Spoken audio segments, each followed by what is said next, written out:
Jam. Sekarang kita telah memasuki tahap yang mendukung kita segera menyusun kekuatan. Saya yakin segala sesuatu yang di muka bumi ini mendukung kita. Perwira-perwira yang sangat didik juga memiliki optimis yang sama. Kawan, Ketua Edil berpesan agar gerakan yang kita laksanakan bersifat terbatas dan akan berupa gerakan militer.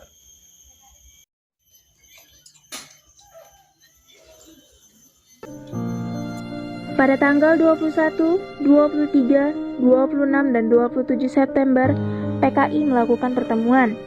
Mereka melakukan beberapa pembahasan mengenai susunan rencana Syam, antara lain, para jenderal yang menjadi sasaran adalah Letjen Ahmad Yani, Maijen MT Haryono, Maijen R. Suprapto, Maijen S. Parman, Brigjen Sutoyo, Brigjen Donald Ifak Panjaitan, dan Jenderal Ahana Sution. Operasi akan dibagi menjadi 3 komando. Komando penculikan dan penyergapan dinamakan pasukan Pasopati akan dipimpin oleh Letnan 1 Dul Arif yang tugasnya mengambil para jenderal hidup atau mati. Komando penguasaan kota diberi nama pasukan Bima Sakti yang dipimpin oleh Kapten Suradi. Sedangkan Komando Kopassus akan dipimpin oleh Mayor Udara Gatot Suprisno dan pasukan ini dinamakan pasukan Gatot Koco. Pada tanggal 30 September 1965, di markas PKI yang terletak di daerah dekat Lubang Buaya, para pasukan PKI bersiap-siap untuk melancarkan aksinya. Penculikan 7 jenderal dimulai pada pukul 4 dini hari. Pasukan dengan sasaran Jenderal Ahana Sution dipimpin oleh Raja Pedut. Siap. Pasukan dengan sasaran Jenderal Atmayani dipimpin oleh Mugijan. Siap. Pasukan yang menculik Jenderal oleh Sulaiman. Siap. Untuk Jenderal Haryono dipimpin oleh Serjan Gugus. Siap. Untuk sasaran Jenderal Parman dipimpin oleh Tarsan. Siap. Sasaran Jenderal Brigjen dipimpin oleh Soekarto. Siap. Yang harus menculik Brigjen Sutoyo dipimpin oleh Suwirono. Siap. Pada tanggal 1 Oktober 1965, dini hari, pasukan penculikan 7 jenderal dilakukan secara serentak dengan membagi 7 pasukan yang dikerahkan ke kediaman ke-7 para jenderal.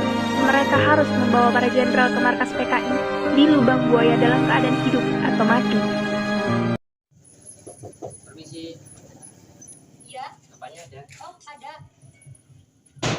Pak, ada pasukan Cakra Birawa. Cakra. Jenderal, tolong cepat buka pintunya. Pak, cepatlah. Arya, pegang adek. Ibu adek kena. Gerak. Mana Jenderal Nasution? Saya Nasution. Letakkan jatamu. Permisi.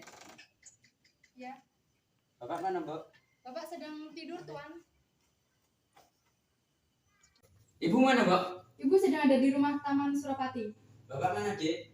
Bu, coba bangun di Bapak, sekarang ada tamu. Ya. Mbak, silakan ke belakang saja. Siap, Tuan.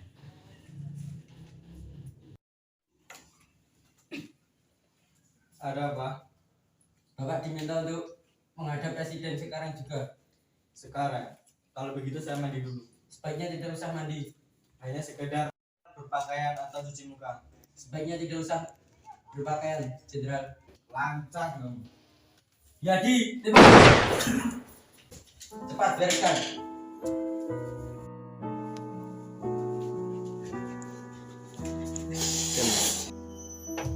Permisi. Ada apa ini? Bapak diminta untuk menghadapi presiden sekarang juga. Malam-malam begini, mendadak begini. Maaf Jenderal, tidak ada alasan. Apa artinya ini semua? Kami hanya menjalankan tugas. Perintah siapa? Siapa dia? Silakan jalan Jenderal. Tidak usah banyak omong. Apa tidak sebaiknya saya berpakaian dulu? Tidak usah. Bawa dia.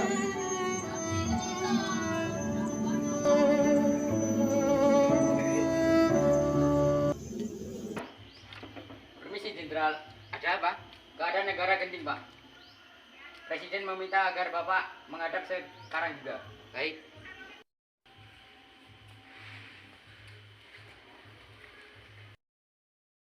Loh, kenapa kalian ikut masuk? Mana surat perintah? Kok aneh Pak, NRP mereka cuma 4 angka. Begitu emang NRP Cakra. Sekarang, Loh, kok dibanting HP saya? Berarti saya sedang difitnah. Presiden sedang menunggu jenderal.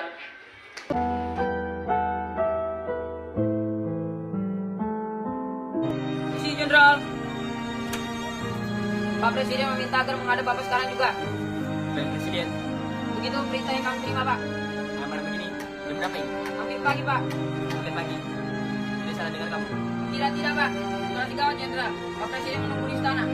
Baiklah, tunggu. Saya berpakat sebentar. Tidak usah, Jenderal. Bawa dia.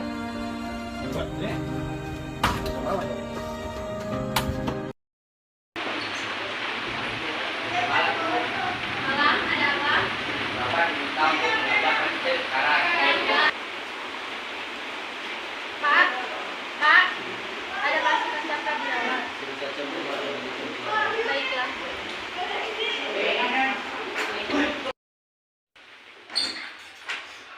Bapak bilang suruh kembali jam 8. Tidak bisa, keadaan lagi genting. Kita harus membawa Bapak sekarang. Kalau begitu tunggu sebentar.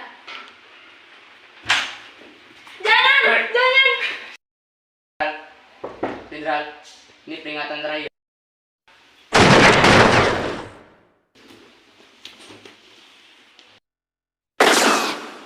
Bakar kertasnya. Bakar.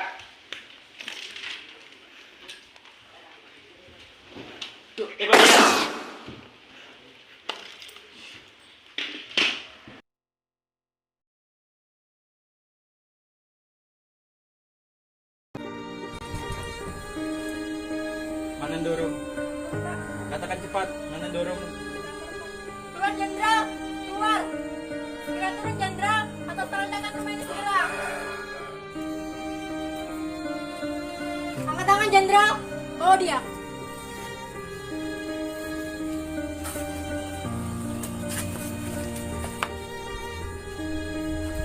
Ayo cepat Jenderal, kita tidak punya banyak waktu. Ketujuh jenderal pun dibawa ke lubang buaya. 4 orang dalam keadaan hidup dan 3 orang dalam keadaan mati. Mereka yang hidup disuruh menandatangani sebuah pernyataan mengenai Dewan Jenderal.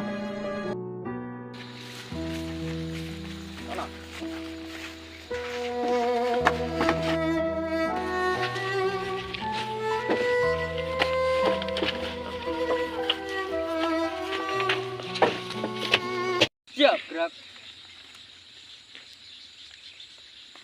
Lapor Komandan, misi selesai. 7 jenderal tertangkap, 4 hidup, 3 mati. Laporan saya terima. Laksanakan. Laksanakan. Kesakitan ini. Laksanakan itu, Jenderal.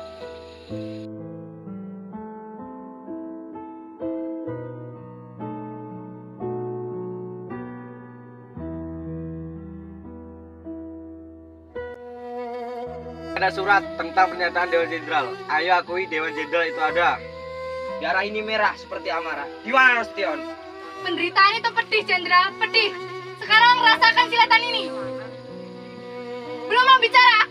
Bicara! Belum juga masih mau tutup mulut. Masih gak mau ngomong. Cepat akan surat pernyataan ini atau Arif yang bicara.